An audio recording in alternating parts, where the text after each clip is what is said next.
Bismillahirrahmanirrahim. Alhamdulillahilladzi khalaqa minal ma'i basyara faja'alahu nasaban wa sihra wa kana rabbuka qadira. Allahumma shalli wa sallim ala sayyidina Muhammadin afdhalil khalqi wal wara wa ala alihi wa ashabihi salatu wassalaman katsira ma ba'du. Yang kami takzimkan semua dewan asatidzah Pondok Pesantren Khazinatul Abrar, Ustaz Ade Wahyudi, anak-anakku sekalian. Dalam kasepuan siang ini kami ingin menyampaikan dua hal. Yang pertama adalah tentang qiyamul lail, sholat malam. Kemarin saya tanya Umi, mbak iku nek sholat piye? Nek tahajud. Mbuh nek ditiliki ketoke jam 3:30 masih sepi. Kalau anak-anak kangkang itu di aula masih alhamdulillah selalu ada yang sholat malam. Padahal Rasulullah Muhammad sallallahu alaihi wasallam pernah bersabda, asyrafu ummati hamalatul Qur'ani wa ashabul lail. Orang-orang mulia dari umatku adalah orang yang hafal Al-Quran dan orang yang selalu menjaga sholat malam. Jadi alhamdulillah kita ditakdirkan oleh Allah sebagian besar kita menghafalkan Al-Quran. Walaupun usia-usia masih ini rata-rata usia SMP ya. Mbak Nisa kelas berapa sekarang? Kelas alis, kelas 3 SMP. Sudah berapa juz? Baru berapa juz? 15. Belum. 16 juz. Alhamdulillah kelas 3 SMP 16 juz. Yang penting diteres. Mungkin lainnya itu bonus. Tapi kalau kita terus, mungkin lainnya itu bonus. Alhamdulillah sudah surat Al-Kahfi atau surat Maryam. Surat Maryam sudah sampai surat Maryam. Berarti habis Maryam Toha sudah selesai itu nanti juz 16, surat Al-Anbiya 17. Jadi yang mulia dari golongan umatku adalah orang-orang yang hafal Quran. Itu pertama. Lah, jangan hanya hafal Quran saja. Kalian nanti di sini itu target kita, artinya minimal iso ndampingi Pak Yai. Karena Mbak Putri kan ya iso minimal iso ndampingi Pak Yai ngono wae apik. Lah yang perlu dibenahi, yang paling harus dibenahi adalah di samping sampean hafal Quran, hafal beberapa kitab salaf, wa ashabul lail. Orang yang suka menghidupkan malam. Jam 3:03 bangun. Kemudian mandi, kemudian sholat tahajud walaupun 2 rakaat. Walaupun hanya 2 rakaat. Wa minal laili fatahajjad bihi nafilatan laka asa ayyab'atsaka rabbuka maqamam mahmuda. Dan dari sebagian malam maka bertahajudlah. Kenapa tahajud ini sangat diistimewakan? Sampai hadisnya Rasulullah dalam hadis-hadis yang lain, qiyamul lail da'bus shalihin. Jadi ciri khasnya orang soleh, da'bus sholihin itu qiyamul lail. Jadi sholat malam itu menjadi ciri khasnya orang soleh. Kenapa menjadi da'bus sholihin? Menjadi ciri khas karena kebaikan-kebaikan yang lain itu bisa dilakukan oleh orang yang kelihatannya baik, orang fasik. Contoh sedekah. Sedekah itu baik apa tidak? Baik apa tidak? Baik. Koruptor bisa sedekah enggak? Bisa. Suka sedekah enggak? Suka walaupun dia koruptor. Pelacur. Pelacur itu pekerjaan yang hina, buruk.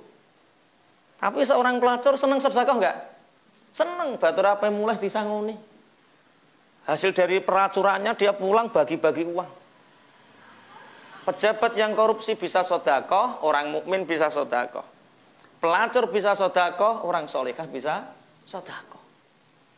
Tapi qiyamul lail hanya orang-orang yang soleh yang mampu. Koruptor mampu? Tidak mampu. Pelacur mampu qiyamul lail? Gak mampu. Makanya qiyamul lail itu jadi ciri khasnya orang soleh. Maka walaupun 2 rakaat ditutup dengan witir 1 rakaat, habis itu deres lagi nggak apa-apa. Karena siapa yang sibuk untuknya deres Quran, mempelajari Quran, kemudian dia tidak sempat untuk meminta kepada aku, kata Allah, maka aku akan memberikan apa yang menjadi keinginannya. Jadi wong ngapal Quran wiridane apa? Ya Quran iku. Wong ngapal Quran wiridane apa? Ya Al-Quran iku. Diteres. Jadi umatku, mulia-mulianya umatku yang pertama adalah orang yang hafal Quran dan orang yang ashabul lail, orang yang suka menghidupkan apa? Malam. Karena di antara, makanya dalam hadis yang lain Rasulullah Muhammad sallallahu alaihi wasallam juga bersabda bahwa fadlu sholatil laili ala sholatin nahari kafadli shadaqati sirri ala shadaqatil alaniyah. Keutamaan sholat malam dibanding dengan sholat di siang hari itu seperti sedekah sir mengalahkan sedekah yang terang-terangan. Kalau dalam hadis yang lain, sholat 2 rakaat di malam hari itu mengalahkan sholat 10 rakaat di siang hari. Karena apa? Keikhlasannya sholat malam itu luar biasa. Mungkin kalau deres Quran kita ingin didengar orang. Mungkin kalau apa ingin dilihat orang. Tapi sholat lail hanya kita yang tahu sama Allah. Saat manusia-manusia tidur, yang lain tidur, kita sholat malam. Coba kira-kira. Biasanya mbak-mbak itu bangunnya jam berapa biasanya? Nunggu bel atau jam berapa? Jujur. Jam berapa? Biasanya bangunnya jam berapa? 2:30. Alhamdulillah kalau 2:30. Begini, orang yang mau mencuri sepeda motor di malam hari, orang yang mau mencuri sanyo air itu di malam hari, itu loh semangat dia. Padahal untuk maksiat, untuk mungkarot, bangun tengah malam untuk mencuri. Itu loh dilakoni. Masa awake derajate kalah karo maling rek? Maling semangate ngono, masa awake turu. Awake pencari surga. Coba diusahakan. Terus bangun itu menjadi kebiasaan. Kalau kita biasa bangun jam 2 malam, maka selelah apapun kita jam 2 malam ya bangun. Kalau kebiasaannya bangunnya jam 3, ya jam 3. Hanya kurang pembiasaan. Oke, biasanya bangunnya jam berapa? Jam berapa? Subuh. Oh, ya apa timbang sing ora subuh ngono kae. Tapi bandingane, coba nanti malam jam 3:30, jangan nunggu bel subuh. Jam 3:30 bangun, walaupun yang lain tidur, kita usahakan bangun. Karena apa? Anda ingin tahu Anda itu soleh atau tidak. Ciri khasnya orang soleh, itu bangunnya qiyamul lail. Terus gini. Idh qalat imra'atu Imran rabbi inni nazartu laka ma fi batni muharraran fataqabbal minni innaka antas samiul alim. Terus falamma wada'atha qalat rabbi inni wada'tuha unsa wallahu a'lamu bima wada'at wa laysa dzakaru kal unsa. Imran itu punya istri namanya Hannah. Siapa istrinya Imran? Hannah. Hannah ini nanti yang melahirkan Maryam. Maryam yang melahirkan Isa alaihissalam. Berarti makanya suratnya dinamakan surat Ali Imran karena menceritakan keluarganya Imran. Ali itu keluarga, Imran berarti keluarga Imron, tapi bukan Imron bapaknya Musa alaihissalam, tapi Imron di sini adalah suami dari Hannah, bapak daripada Maryam dan Nabi Isa alaihissalam. Jadi Nabi Isa punya ibu namanya Hannah, Nabi Isa punya ibu namanya Maryam, Maryam punya ibu namanya Hannah, Hannah punya suami namanya Imron. Ketika Hannah itu hamil, Hannah ini berdoa kepada Allah, Rabbi inni nazartu laka ma fi batni. Ya Allah, aku bernazar anak yang ada di dalam perutku ini muharraron. Aku merdekakan, aku sembahkan untuk mengabdi kepadamu. Fataqabbal bini, semoga engkau menerimanya. Dari cerita ini kita bisa melihat betapa seorang Nabi Isa terlahirkan dari wanita suci yang bernama Maryam, yang muharrar, yang ahli ibadah. Maryam terlahir dari seorang ibu yang bernama Hannah, seorang yang ahli ibadah. Mulane ulama-ulama besar itu dilahirkan dari seorang ibu yang ahli ibadah. Sampai nek kepingin duwe anak sing alim, iku wong wedok iso dadi wong sing ahli ibadah. Minimal tahajud. Tahajud. Masa padahal yunge iku nek wiritan buanter, engko lantai 3 itu loh masih terdengar. Setiap jam 1:30 malam pasti bangun. Ya Latif, ya Latif, ya Latif. Masa mbak-mbak cek gak krungu. Padahal ndure cek gak krungu ya Latif ya. Lah wong aku sing sebelah Pondok Putra yang sebelah sana masih mendengar kalau ibu zikir ya Latif ya Latif ya Latif. Lah krungu. Masuk jangan mondok ya krungu ya. Nah ini. Oke, gerakan kita ini ayo diperbaiki lagi. Yang perlu dibenahi adalah apa? Salat tahajud, qiyamul lail. Kebersihan wis ketoto, pelajaran wis ketoto, hafalan wis ketoto. Qiyamul lail. Lah, qiyamul lail itu bisa dimulai dari mana? Tidur qailulah. Tidur itu ada yang namanya tidur qailulah. Siapa yang tidur qailulah, maka dia dimudahkan untuk bangun malamnya. Tidur qailulah itu jam berapa? Menjelang zuhur, sebelum sedikit zuhur. Jadi tidur qailulah 10 menit, 15 menit, dengan tidur selain qailulah beberapa jam, itu fadilahnya lebih besar tidur qailulah. Sampai pulangnya kalau yang jam 11 itu segera tidur. Nanti pas manjing sholat zuhur, bangun, jamaah, makan, deres. Itu lebih efektif daripada menunggu setelah zuhur, setelah makan, baru tidur. Kecuali yang pelajarannya sampai jam 12 siang. Itu darurat.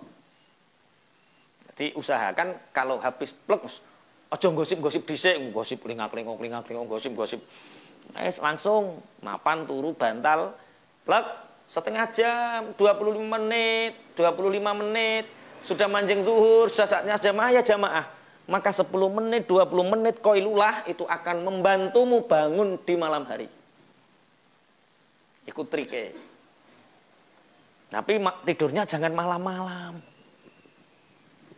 Habis sorogan jam 10, setengah 11 malam, cepet tidur. Jam 3:30 bangun lagi. Ojo cerita kangkang sing ning pinggir kono. Walah, kangkae ngene, walah, mosok kok tiap hari di absen. Sopo sing senengane absen kangkang iku? Aku duwe tangga jenenge Mas Joko. Lah terus besok mau nikah. Lah nikah sama orang lain kok mbok critakno ning kene. Daripada ngomong-ngomong enggak jelas seperti itu ya lebih baik apa? Tidur, bangun jam 3:30. Namanya apa? Qiyamul lail. Qiyamul lail itu apa? Tidur di tidur apa? Salat malam. Terus yang kedua, di samping salat malam, ilmu itu benar yang dikatakan Kang Ade tadi bahwa ilmu itu butuh guru. Dan di antara futuhnya ilmu, futuh itu terbukanya hati untuk menerima ilmu, itu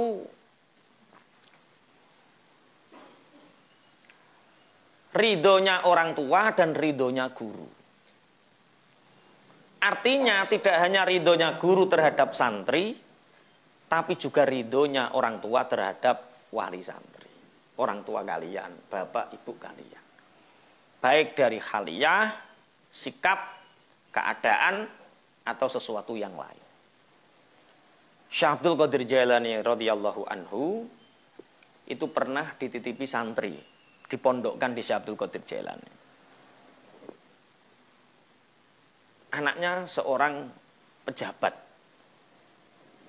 Datang, Syekh, aku titipkan anakku kepada panjenengan untuk menuntut ilmu di sini, untuk talabul ilmi di sini.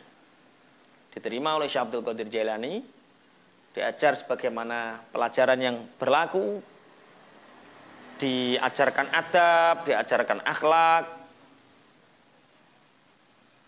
Nah, di pondok pesantren itu dari dulu salafus saleh mengajarkan kita untuk berkhidmah. Suatu saat namanya guru memberi pelajaran terhadap santri untuk mengetahui cara wudhu, maka guru meminta santri untuk mengambil air dan membantu untuk dituangkan airnya, kemudian Syekh Abdul Qadir Jailani wudhu. Dilihat oleh pejabat ini. Ya Syekh, anak saya di sini untuk diajari ilmu agama, untuk menjadi ulama, bukan menjadi seorang pembantu. Syekh Abdul Qadir Jailani diam. Suatu saat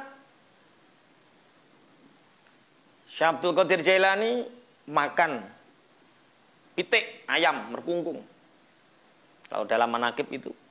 Kemudian murid-muridnya itu memakan roti kering. Kemudian ada salah satu wali santri yang ngendikan, yang ngomong, Syekh, seorang guru memakan daging ayam sedangkan muridnya memakan roti kering. Syekh Abdul Qadir Jailani diam, tidak perlu untuk menjelaskan, tapi tiba-tiba tulang belulang dari ayam ini bersatu dan menjadi ayam hidup lagi dan bersyahadat la ilaha illallah Muhammadur Rasulullah Abdul Qadir Waliyullah. Syekh Abdul Qadir Waliyullah. Dari cerita ini akhirnya anaknya pejabat ini diambil. Sudah mondok di Syekh Abdul Qadir Jailani itu banyak, cara saya banyak ro'an, banyak kegiatan khidmah. Dipindah saja. Diambil anaknya pejabat ini, anaknya pejabatnya diam, ditanya, "Nak, kamu di Syekh Abdul Qadir Jailani diajarkan apa?" "Bapak, aku diajarkan berbagai disiplin ilmu agama. Bagaimana berakhlak yang baik, beradab yang baik, ibadah yang baik, diajarkan semua disiplin ilmunya." Dibedai, ditanya, diberi pertanyaan sama bapaknya, semua bisa menjawab. Tuh, anakku alim. Ternyata dari beberapa waktu dititipkan di pondoknya Syekh Abdul Qadir Jailani, perkembangan anaknya ini luar biasa. Akhirnya pejabat ini menyesal, "Nak, ayo kita kembali ke Syekh Abdul Qadir Jailani. Karena sejak dari sana, kamu tidak ada perkembangan. Kembali ke pondokmu lagi, kembali ke Syekh Abdul Qadir Jailani." Apa kata Syekh Abdul Qadir Jailani? "Bapak, ketika engkau menyerahkan anakmu ke sini dan engkau ridho, maka sungguh Allah membatalkan futuh, membuat hati anakmu terbuka menerima ilmu. Tapi ketika engkau bersuudzon kepada gurunya, bersuudzon kepada kiai dan ustadznya, maka saat engkau ambil anakmu itu, sungguh Allah telah menutup futuh terbukanya hati untuk menerima ilmu." Akhirnya sama Syekh Abdul Qadir Jailani ditolak, dan ini kemana-mana mencari ilmu, hatinya tidak bisa futuh. tidak bisa terbuka menerima ilmu. Karena apa? Karena dia telah bersuudzon kepada orang yang berjasa mendidik, berjasa memberikan ilmu, sekuat tenaganya, tambah orang tuanya bersuudzon.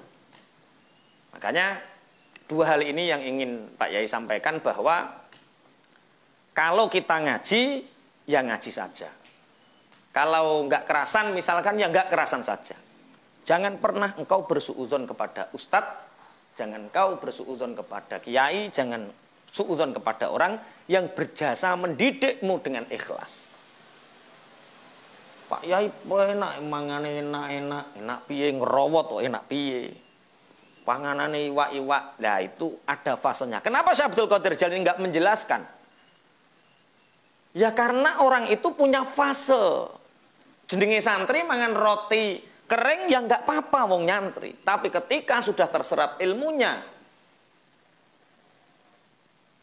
mangan iwak pitik ra apa-apa, tapi iwak pitik itu bisa berzikir kepada Gusti Allah, nggak apa-apa. Dua hal kesimpulannya. Yang pertama adalah asyrafu ummati hamalatul Qur'ani wa ashabul laili. Mulia-mulianya umatku adalah orang yang hafal Al-Quran. Makanya yang menghafalkan diteruskan sampai selesai. Alhamdulillah kelas 3 SMP udah 16. Berarti tahun ini kurang berapa targetnya? 1 tahun di target berapa? 8. 8 atau 7? Yang menghafalkan total, yang tidak menghafalkan alfiyah. Targetnya berapa?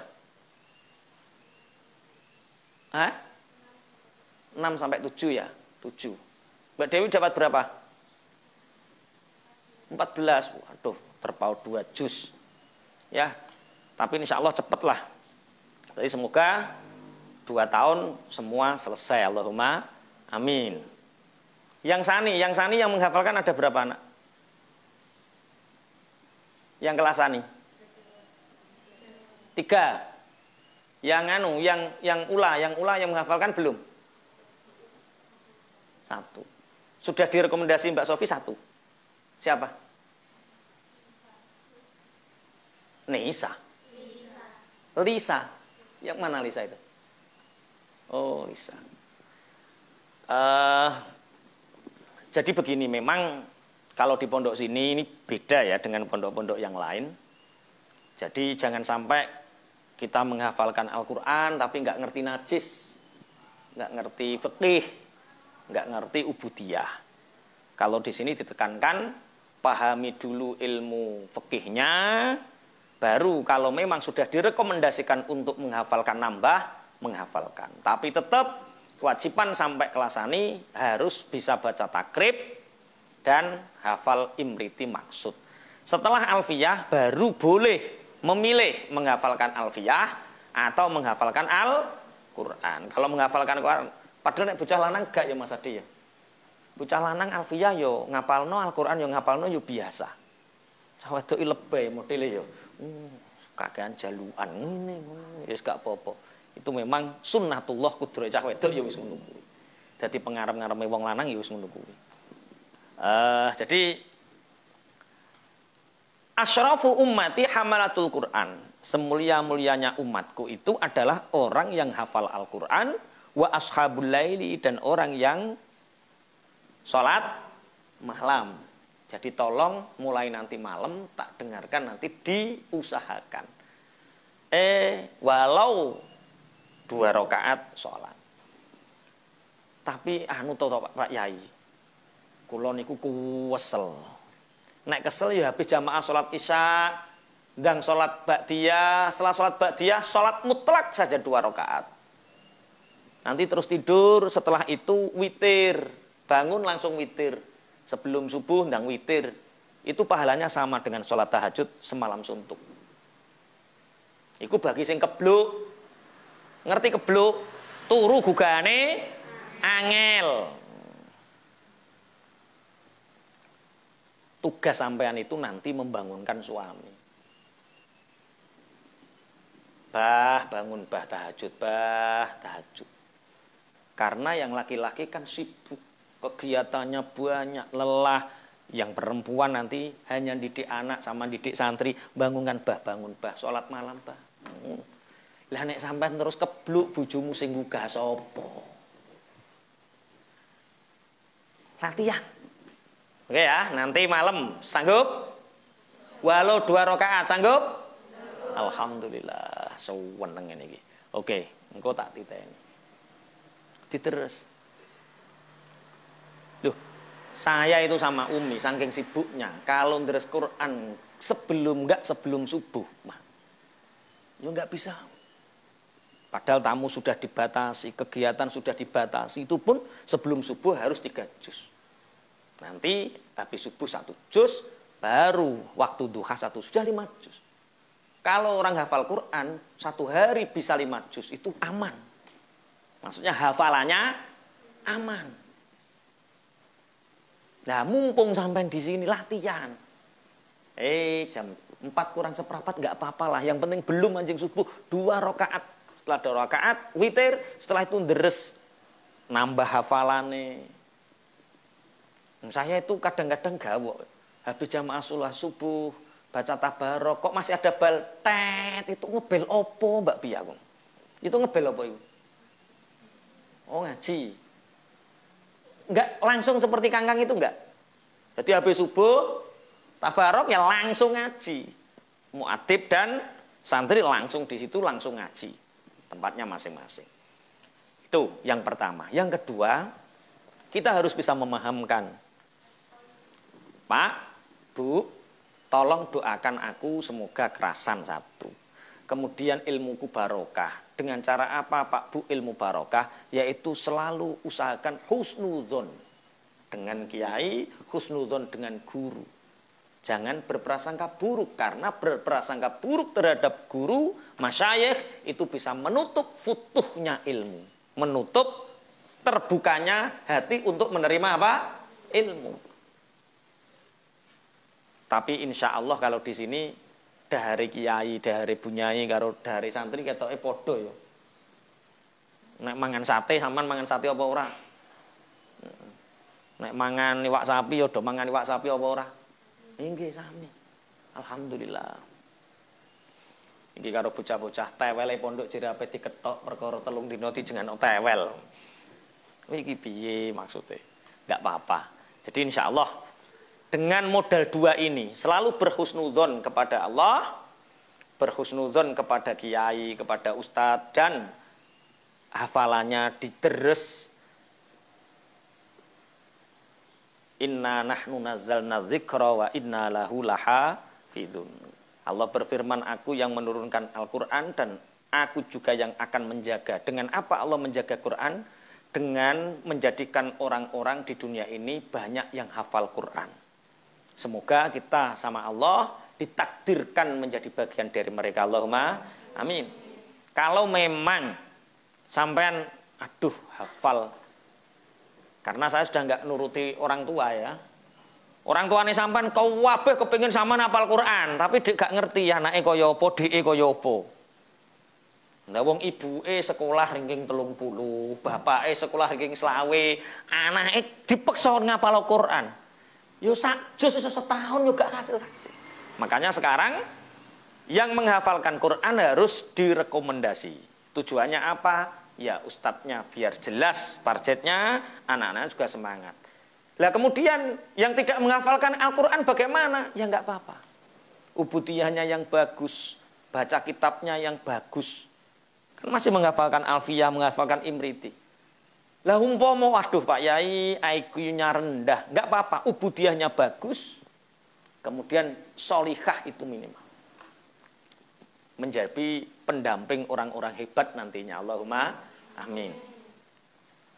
Bagaimana menjadi pendamping orang hebat? Ya sampai menghebatkan diri Anda. Mbak-mbak itu nek kepingin bojo kaya Sayyidina Ali, sampean dadi kaya Sayyidah Fatimah.